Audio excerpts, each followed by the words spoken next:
ভাই দেখছেন আঞ্জুমান মফিদুল ইসলাম সালা টিনের ঘর আসলো ফেতনার টাকা মাইরে জাকাতের টাকা মাইরে কোটি কোটি টাকার বিল্ডিং বানাইছে।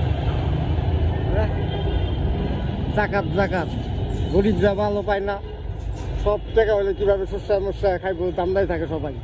কোটি টাকা হয়তো গরিবের টাকা মাইরে সবার দেখছেন বিশাল ব্যয়বহুল বিল্ডিং বানাইছে। কোথেকে বিল্ডিং পায়? হ্যাঁ, মাসের বিনা কারণে মাটি দেয় সব।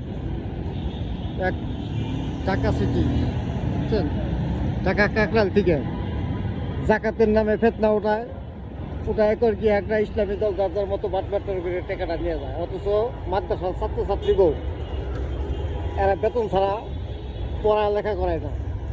অথচ এতিমখানার নামে ইটার নামে ওটার নামে টাকা ওঠায়, আর একজন তাকে পুঁজি বাজারে তাকে লেগে যায় কামে।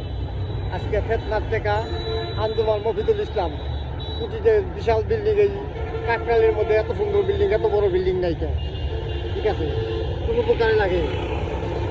ফেতনা দেয়, জাকাত দেয়, যত মূলকের ফাও কথা, আসলে এরা কিচ্ছু দেয় না, জাকাতের নামে উঠায়। উচিত জাকাত দেন, গরিব মানুষ দেখেন, আপনি আত্মস্বজনকে দেন। কাপড়ওয়ালা যে কাপড় ওঠায় দিনে 10টা 50টা কাপড় তার বাড়িতে থাকে, অথচ কাপড় নেই ওই থেকে কম দামে আরেকজনের কাছে বিক্রি করে, ঠিক আছে। অথচ আরেকজন তার সন্তানদের একটা সার দিতে পারে না, কিনে দিতে পারে না।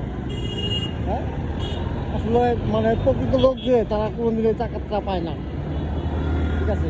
পায় যত মূলকে ডাক্তার, এক লোকে কাপড় উঠাই গেছে 50 টাকা, সে কাপড় উঠাই গেছে জাকাতের টাকা।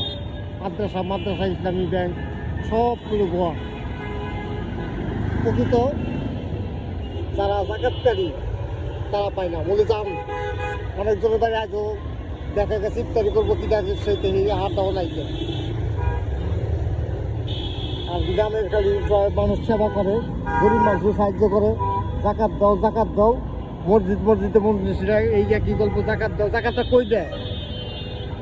একটা গরিব মানুষ টাকা পায় না, তারা পায় না টাকাটা। অথচ যত বড় বড় প্রতাপশালীরা তারা পায়, তারা এইসব বড় বড় বিল্ডিং তারা এইসব কিছু করে, তাদের কাছে সব কিছু। তাকে পোলাহান আমেরিকা, লন্ডন, আমেরিকা তাকে লেখাপড়া করে, আর অথচ তারাই জাকাত নিয়ে বেশি মিটিং করে। দেন প্রকৃত যারা যাকে দরকার তাকে দেন।